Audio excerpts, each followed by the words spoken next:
আমাদের আজকের নিবেদন শ্রুতি নাটক সংরক্ষণ ভোগী কারা, রচনায় মতু বিকাশ মিঠু। বাড়ির কর্তা অপূর্ব বাবুর ভূমিকায় অভিনয় করছেন রথিন বালা এবং অপূর্ব বাবুর পুত্রবধূ দীপালির ভূমিকায় অভিনয় করছেন রিয়া মণ্ডল। সেই সঙ্গে অপূর্ব বাবুর কন্যা অর্থাৎ নন্দিনীর ভূমিকায় অভিনয় করছে তৃষা হাজরা। শুরু করছি আমাদের আজকের নিবেদন শ্রুতি নাটক সংরক্ষণ ভোগী কারা।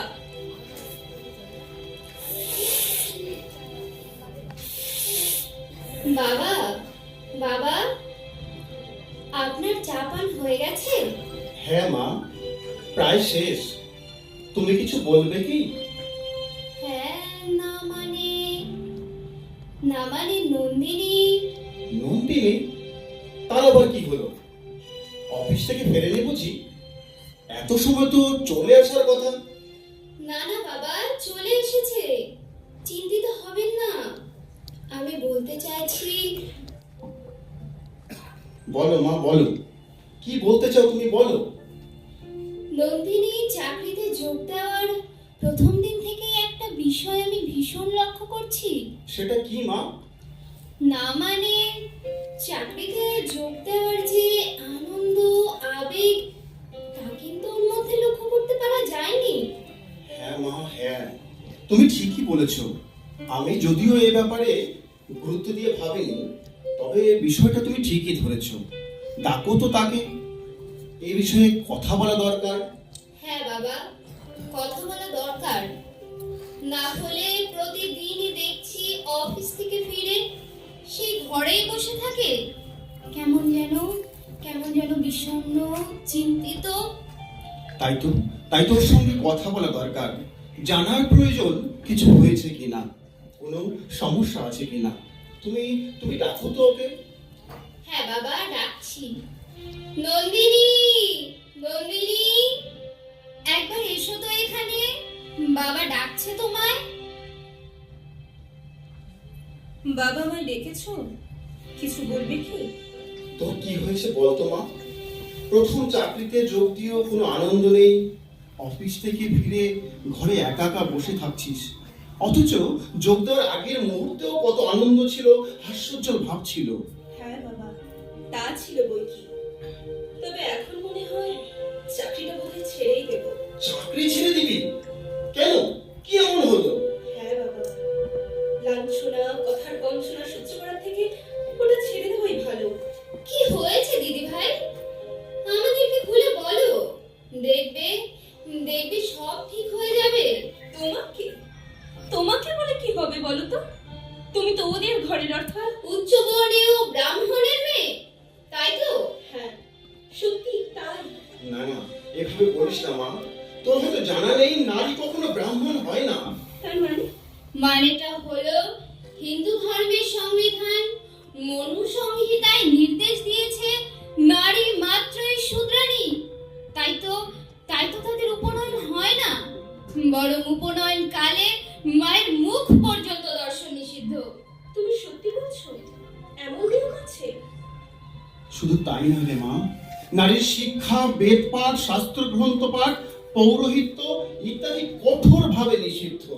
এসব কিছুতেই নারীর কোনো অধিকার নেই। পুরুষতান্ত্রিক ব্রাহ্মণ সমাজে নারী নরকের দ্বার, নারী পাপজনে সম্ভূত। আর এই সবেতেই পুরুষের একচেটিয়া সংরক্ষণ। এই সংরক্ষণই বাটি করেছে আমার চাকরির আনন্দ। অথচ কত স্বপ্নই না দেখেছিলাম। কি বলছিস মা? সংরক্ষণ তোর আনন্দ কেড়ে নিয়েছে?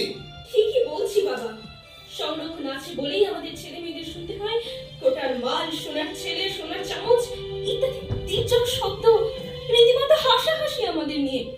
যত নষ্টের গোড়া ওই ডক্টর বি.আর. আম্বেদকর।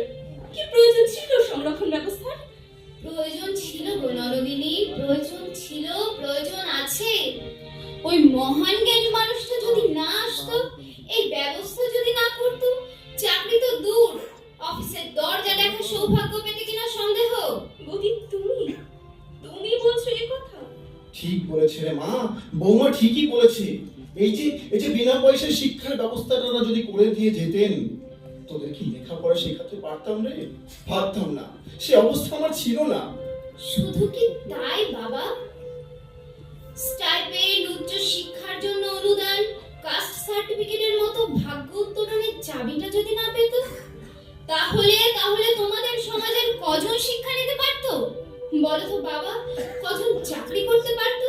সত্যি কথাই বলেছো মা, আমরা তো পদবিতেই আটকে যেতাম, যোগ্যতা প্রমাণের সুযোগই হয়তো পেতাম না আমরা।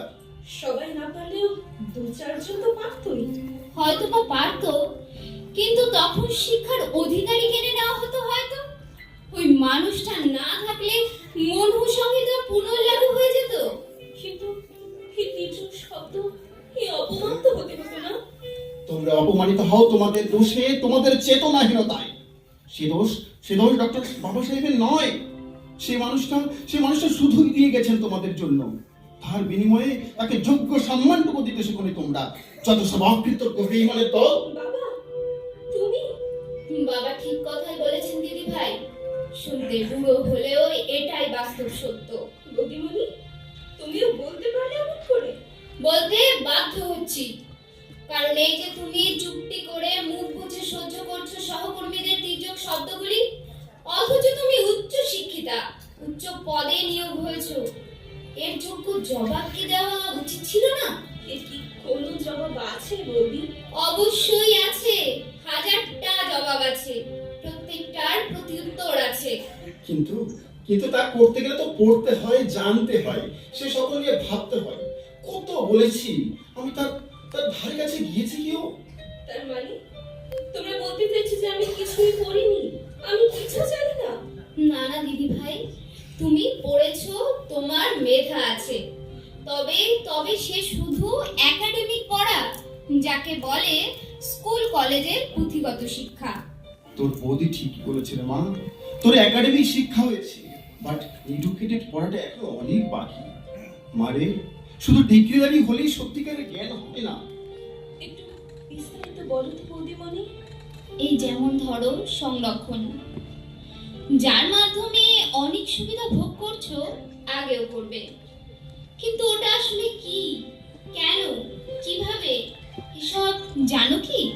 না, বিশেষ কিছু না জানলেও এইটুকু জানি যে এটা ডক্টর বি.আর. আম্বেদকর চালু করেছেন বা তিনি সংরক্ষণের জনক। বড় হালকা করে জেনেছিস রে মা। আম্বেদকর সাহেবের সংরক্ষণ তো সেদিনের কথা, 1930-35 সাল নাগাদ হয়তো হবে। হ্যাঁ বাবা, ঠিকই বলেছেন আপনি। 1937 সালের নির্বাচনে রাজনীতিতে প্রথম তপশিলি এসসি সংরক্ষণ কার্যকরী হয়। তোমাদের কথা অনুযায়ী এটা আগে থেকেই ব্যবস্থা ছিল? অবশ্যই ছিল। 3000 বছর আগে থেকেই ব্রাহ্মণ সহ উচ্চ বর্ণের লোকেরা সংরক্ষণভুক্ত হয়েছে। বৈদিক যুগে আর্য ব্রাহ্মণদের তৈরি বর্ণাশ্রম আইন আদতে হলো ব্রাহ্মণ তথা আর্য 3 বর্ণের সংরক্ষণ আইন। তার মানে বলা যেতে পারে যে সেখানে রিসার্ভ বা বঞ্চিত করার ক্ষতিপূরণ স্বরূপ বর্তমান ভারতের সংবিধানের তপশিলি সংরক্ষণে গ্রহণ করা হয়েছে। ঠিকই বলেছো দিদি ভাই, তবে মনে রেখো, এটা ব্যক্তি বিশেষ কাউকে দেখে দেওয়া নয়, এটা হলো প্রপোর্শনাল রিপ্রেজেন্টেশন, জাতিগত প্রতিনিধিত্ব। তোমার সমাজের মাথা গুনতি শতাংশের হারে চাকরি ক্ষেত্রে তোমাকে প্রতিনিধিত্ব দেওয়া হয়েছে। এই সংরক্ষণ বা রিজার্ভেশন কারো দয়া বা করুণায় পাওয়া নয়, এটা আদায় করে নেওয়া অধিকার, ন্যায্য অধিকার। আর এই কারণেই প্রত্যেক চাকরিজীবীকে তার সমাজের জন্য কিছু করা উচিত। তাই বাবা সাহেব বলেছেন, pay back to your society. কিন্তু মা, বাবা সাহেবের কথা আর আমার সমাজের মানুষ জানলই বা কজন, শুনলই বা কজন? তাছাড়া এসসি 15%, এসটি 7.5%, ওবিসি 27%। তাও আবার পূরণ করা হয় না কোনো কালেই কোনো সরকারে। কিন্তু ওরা যে বহু কিছুতেই 100% ভোগ করছে, কই তা নিয়ে তো কোনো শব্দ নেই। চোরের মায়ের বড় গলা বলে যাকে আর কি। 100% সংরক্ষণ? এইবার আমার মাথাটা সত্যি খারাপ হয়ে গেল। মাথাটা গলিয়ে যাচ্ছে বাবা। তোমরা একটু বুঝিয়ে বলো তো বৌদিমণি। তবে শোনো নন্দিনী, সংরক্ষণের শুরু সেই বৈদিক যুগে বর্ণাশ্রম প্রথা সৃষ্টির মাধ্যমে। আর তখন থেকেই শিক্ষা, রাজনীতি, ধন সঞ্চয়ের মতো বিষয়ে ওরা 100% নিজেদের দখলে রেখেছে। দু একবার শুনেছি বাবা।